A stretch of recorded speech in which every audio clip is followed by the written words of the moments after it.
देश के गोदी चैनल्स पे चल रहे मुस्लिम के खिलाफ नफरती अभियान को देश की अदालत ने एक झटके में धूल चटा दी है। एक और जहां भारतीय मुस्लिम को आतंकवादी बताने वाले अंबानी के चैनल न्यूज 18 और सुभाष चंद्रा के चैनल जी न्यूज पे एफआईआर दर्ज करने के आदेश हुए हैं, तो दूसरी ओर 10 करोड़ के मुआवजे की मांग से बेशर्मी की सारी हदें पार कर चुकी गोदी मीडिया की सिट्टी पिट्टी गुम है। किस कोर्ट ने भारतीय मुस्लिम को आतंकवादी बताने वाले चैनल पे एफआईआर का आदेश दिया है और कैसे एक भारतीय मुस्लिम को दोनों गोदी चैनल्स ने लश्कर का आतंकवादी बताते हुए पुलवामा घटना से जोड़ दिया है, ये सब कुछ मैं आपको अपनी इस रिपोर्ट में बताने वाली हूँ।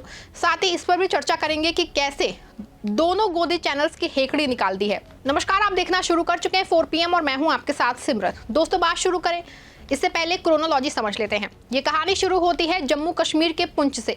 मई 2025 में भारत पाकिस्तान के बीच सैन्य तनाव अपने चरम पे था। ऑपरेशन सिंदूर के नाम से भारतीय सेना ने पाकिस्तान के आतंकी ठिकानों पे करारा जवाब दिया, लेकिन इस जंग के बीच एक ऐसी घटना हुई जिसने गोदी मीडिया की काली करतूतों को दुनिया के सामने ला दिया है। पुंछ में एक मासूम शिक्षक कारी मोहम्मद इकबाल, जो एक इस्लामिक मदरसे में बच्चों को पढ़ाते थे, पाकिस्तानी गोलाबारी में शहीद हो गए। लेकिन क्या आप यकीन करेंगे कि इस शहीद को गोदी मीडिया ने पाकिस्तानी आतंकी करार दिया? जी हां, अंबानी के न्यूज 18 और सुभाष चंद्रा के जी न्यूज ने बिना किसी सबूत, बिना किसी फैक्ट चेक के इस मासूम शिक्षक को आतंकी ही बता डाला।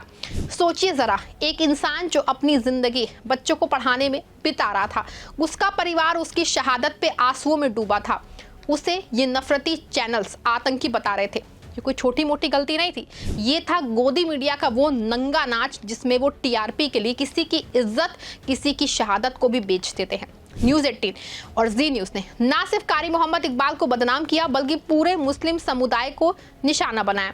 ये वही चैनल है जो दिन रात राष्ट्रवाद का ढोंग पीटते हैं, लेकिन असल में ये नफरत का जहर फैलाते हैं। दोस्तों, आपको बता दें कि मई 2025 में पहलगाम में हुए आतंकी हमले के जवाब में भारतीय सेना ने ऑपरेशन सिंदूर शुरू किया। इस ऑपरेशन में भारतीय वायुसेना ने लश्कर-ए-तैयबा और जैश-ए-मोहम्मद के ठिकानों पर बमबारी की। पाकिस्तान ने जवाबी कार्रवाई की, जिसमें पुंछ में गोलीबारी हुई और कारी मोहम्मद इकबाल जैसे कई निर्दोष लोग मारे गए। लेकिन गोदी मीडिया ने एक मौके का फायदा उठा के नफरत की दुकान खोल दी। इन चैनलों ने बिना किसी सबूत के दावा किया कि कारी मोहम्मद इकबाल एक पाकिस्तानी आतंकी थे, जिन्हें भारतीय सेना ने मार गिराया। ये झूठ इतना बड़ा था कि कारी के परिवार की जिंदगी तबाह हो गई। आपको बता दूं दोस्तों कि एक और जहां एक परिवार जो अपने बेटे, अपने पिता की मौत का गम मना रहा था, उसे ये सुनना पड़ा कि उसका बेटा आतंकी था। कारी मोहम्मद इकबाल एक सम्मानित शिक्षक थे जो बच्चों को कुरान की तालीम दे रहे थे। उनके गांव में लोग उन्हें एक नेक इंसान के तौर पे जानते थे, लेकिन गोदी मीडिया ने उनकी इज्जत को मिट्टी में मिला दिया। और ये सब क्यों? क्योंकि उनका नाम मोहम्मद था, क्योंकि वो मुसलमान थे। और ये है गोदी मीडिया का असली चेहरा, जो धर्म के नाम पे, मजहब के नाम पे नफरत का बाजार सजाता है।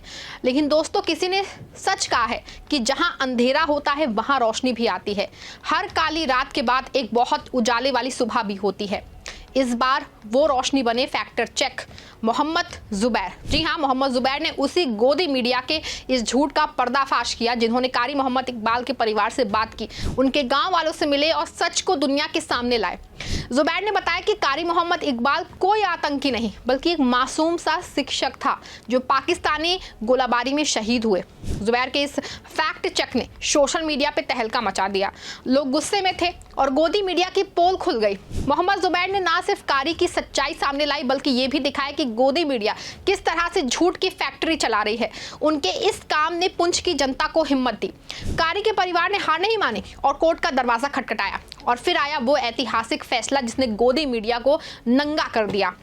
पुंछ की जिला अदालत ने 29 जून 2025 को एक ऐसा फैसला सुनाया जिसने गोदी मीडिया के होश उड़ा दिए। कोर्ट ने न्यूज 18 और जी न्यूज के खिलाफ ना सिर्फ एफआईआर दर्ज करने का आदेश दिया, बल्कि दोनों चैनलों पे 5-5 करोड़ रुपए का जुर्माना भी ठोक दिया। कोर्ट ने साफ कहा कि ये चैनल नफरत फैलाने और झूठी खबरें चलाने के दोषी हैं। जज ने बीएनएस 2023 की गंभीर धाराओं के तहत मुकदमा दर्ज करने का आदेश दिया, जिसमें मानहानि, सामाजिक सौहार्द बिगाड़ने और नफरत फैलाने जैसी धाराएं शामिल हैं। दोस्तों, आपको बता दें कि कोर्ट ने सिर्फ जुर्माना और एफआईआर का आदेश नहीं दिया, जज ने गोदी मीडिया को संविधान का ऐसा पाठ पढ़ाया कि उनकी सारी भक्ति धरी की धरी रह गई। जज ने अपने फैसले में साफ कहा, और मैं आपको उनके शब्दों को जस का तस आपके सामने रखती हूँ। भारत का संविधान आर्टिकल 19(1) ए के तहत प्रेस को अभिव्यक्ति की आज़ादी देता है, लेकिन ये आज़ादी असीमित नहीं है। आर्टिकल 19(2) में साफ लिखा है कि इस आज़ादी पे उचित प्रतिबंध है, खास के जब बात सार्वजनिक शांति, सामाजिक सौहार्द और देश की अखंडता की हो। न्यूज़ 18 और जी न्यूज़ ने ना सिर्फ एक निर्दोष नागरिक की छवि को धूमिल किया है, बल्कि पूरे समुदाय को निशाना बना के नफरत का माहौल बनाया है। सिर्फ गलती हो गई ये कह देना किसी गुनाह को नहीं धोता। ये चैनल्स नफरत की दुकान चला रहे हैं और अब समय आ गया है कि इनका हिसाब हो। देखा आपने, जज साहब ने कहा कि गलती हो गई कहकर ये गोदी मीडिया वाले जो है वो हर बार बच नहीं सकते हैं। ये वही चैनल्स हैं जो दिन रात राष्ट्रवाद का ढोंग करते हैं, लेकिन असल में ये देश को तोड़ने का काम करते हैं। जज ने साफ कह दिया है कि संविधान की धारा 19(1) प्रेस को आज़ादी देती है, लेकिन आर्टिकल 19(2) कहता है कि तुम्हारी ये आज़ादी देश को नफरत की आग में नहीं झोंक सकती। ये फैसला सिर्फ कारी मोहम्मद इकबाल के लिए नहीं, बल्कि हर उस भारतीय के लिए है जिसे गोदी मीडिया ने अपने झूठ के जाल में फंसाने की कोशिश की। दोस्तों, आपको बता दें कोई पहली बार नहीं है जब गोदी मीडिया ने ऐसा किया हो। आपको बता दें कि गोदी मीडिया शब्द कोई नया नहीं है, इसको मशहूर पत्रकार रवीश कुमार ने गढ़ा था और इसका मतलब है वो मीडिया जो सरकार की गोद में बैठ के सिर्फ उसकी तारीफ करता है। आपको बता दें कि ये गोदी चैनल्स कई बार समाज में नफरत और बंटवारे का जहर खोलते हैं और मुसलमानों को निशाना बनाते हैं या फिर किसी किसान आंदोलन को बदनाम करते हैं। उनका एक ही मकसद होता है, बस सत्ता की चापलूसी करो। ये चैनल्स दिन रात मुसलमानों को आतंकी, देशद्रोही और ना जाने क्या क्या बोलते रहते हैं, लेकिन जब सच सामने आता है तब ये लोग माफी मांग के अपना पल्ला झाड़ लेते हैं। लेकिन इस बार पुंछ की कोर्ट ने इनकी सारी हेकड़ी निकाल दी है।